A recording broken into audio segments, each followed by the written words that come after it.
Hey, thanks for listening to another episode of the History of the Papacy podcast in 10 minutes or less, exclusively on YouTube. Have you ever wondered why we never hear what Miss Pope Francis has to say about this or that big topic swirling around the church and beyond, or the first Popess or something like that?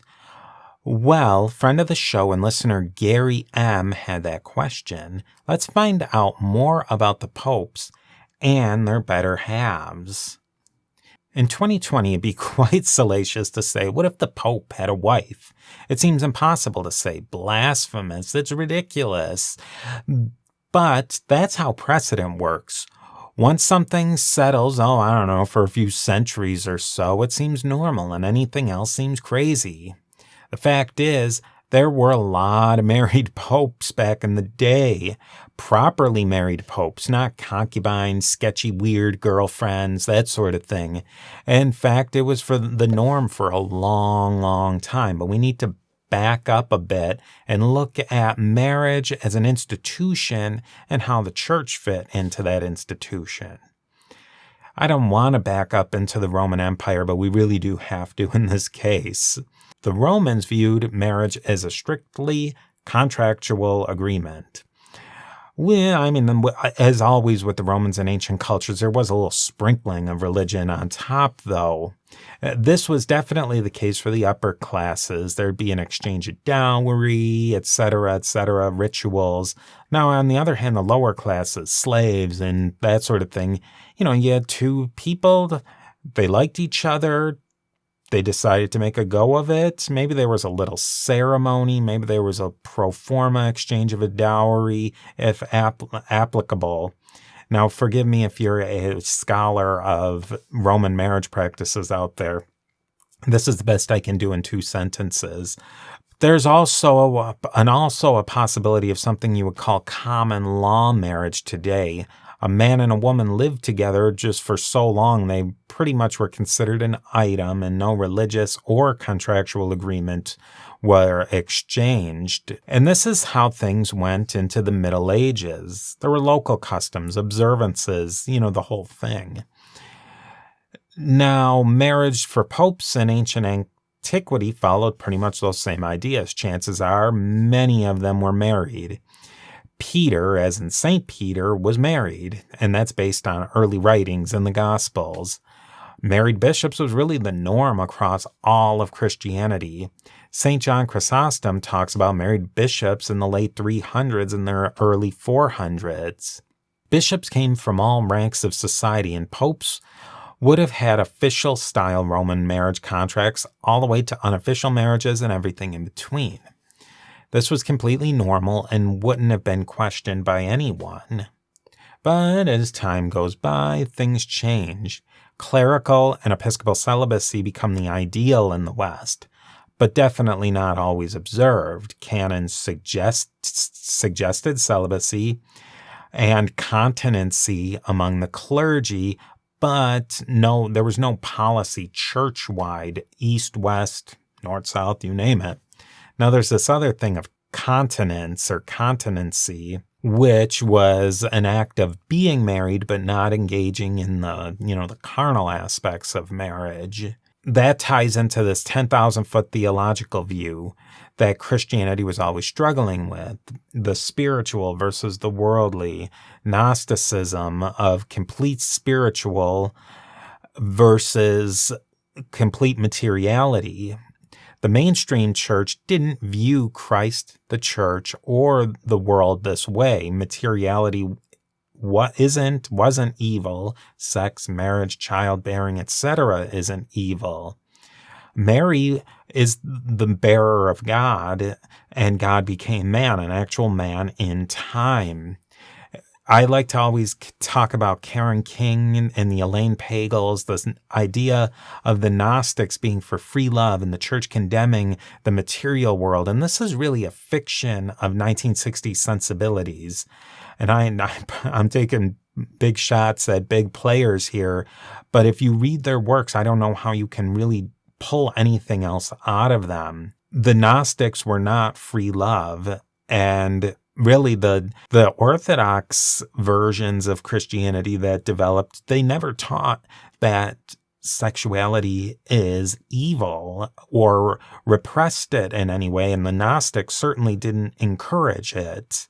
I fundamentally disagree with this point on them, and I don't think, even despite all their academics and PhDs, I don't agree with their reading, and a lot of people don't agree with their reading of those ideas. But back to the popes. I could go on that tangent for a while, but I will move on. The Western and the Eastern churches embrace monasticism, and they finally believe that bishops should follow some sort of an ascetic, semi-monastic rule, and they should not be married. In the Western church, clerical celibacy among the priesthood became the ideal, but not necessarily 100% the norm, and there's many examples of local church councils making canons for priestly celibacy, but canons are made to be broken in many instances, or at least not followed church-wide. A council in Paris really didn't affect what somebody in, say, Constantinople did. Now, councils in Rome would start to become more universal amongst the Western Church, and there were certainly these ecumenical or universal councils that carried much more weight. Many priests, especially priests out in the countryside, were married or lived with women, and usually under a more common law situation or circumstance. In some parts of Europe, a bishop was a powerful local lord appointed from a ruling family, and often enough had no ecclesiastical training or really any ecclesiastical inclination. They weren't going to adopt an ascetic rule in any aspect of their lives, especially in the area of celibacy. So this is really more the salacious end of the spectrum, though. The popes were high-ranking bishops. The Bishop of Rome, often enough, were not drawn from the ranks of priests. They were chosen from high-ranking deacons. On the one hand, deacons were more apt to be married. On the other hand, the high-ranking deacons might be less likely to be married because they were ascetic and monastic. And they were more concerned with moving up the career ladder than they were with becoming family men.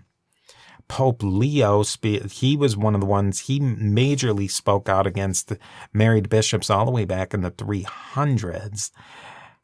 And so clerical and therefore episcopal and therefore papal celibacy didn't really get officially locked in until, believe it or not, the Council of Trent in 1542. And even given this late date, celibacy of the clergy had been evolving in the norms in the West, but this canon was really a lagging indicator. But so this doesn't backdate or cancel out that many, many, many popes in the past were legally married and even had legitimate children.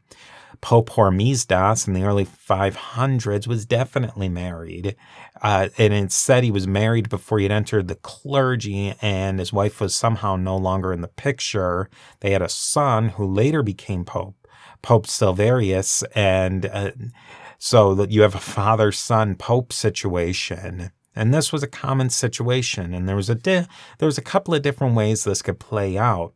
Even if a priest or a bishop was celibate, it's possible that they could be still married, but there was a precedent for a wife and a husband to take monastic vows and not engage in a lot of things, but one of the things is that they're what would classically be done in a marriage situation.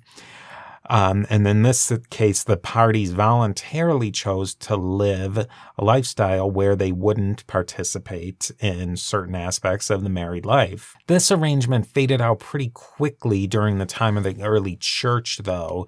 I think kind of because it was seen that it really wasn't tenable.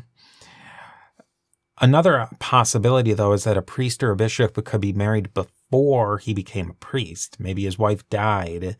Maybe she left him before he became a priest. A lot of things could have happened. And that's still possible today, but very, very unlikely. And then, so this leads to the situation where popes could very well have legitimate children. Other situations are popes having concubines. So the popes would have wives in everything but name, and often the wives would be officially married to another man to make the situation with the Pope seem a little bit more legitimate. Some popes, like Alexander VI, lived quite openly with a wife that you could almost call a common law wife, and that's a very strange situation. He even had his children legitimized. But most of these occurrences were really before the Council of Trent, and all that stuff really died out after that. Believe it or not, fun fact, a small amount of Catholic priests are actually married today. Some priests convert to Catholicism from traditions where married clergy is acceptable, so i.e. certain Protestant denominations or the Orthodox Church, and they're allowed to retain married status, and he'd be a Latin Western priest. But these exceptions are exceedingly rare. So, and in the end, it has been a long, long time since there's been a married pope. And unless something drastically changes, there won't be one in the foreseeable future. And I've really racked my brain to think of a situation where somehow a married cardinal could in some way wind up as pope. And I think that is just there's such a minuscule chance of that. It's like a total black swan event. I can't literally think of one, but I bet you can. So put your ideas in the comments. I'd love to read them, and I think that'd be very interesting.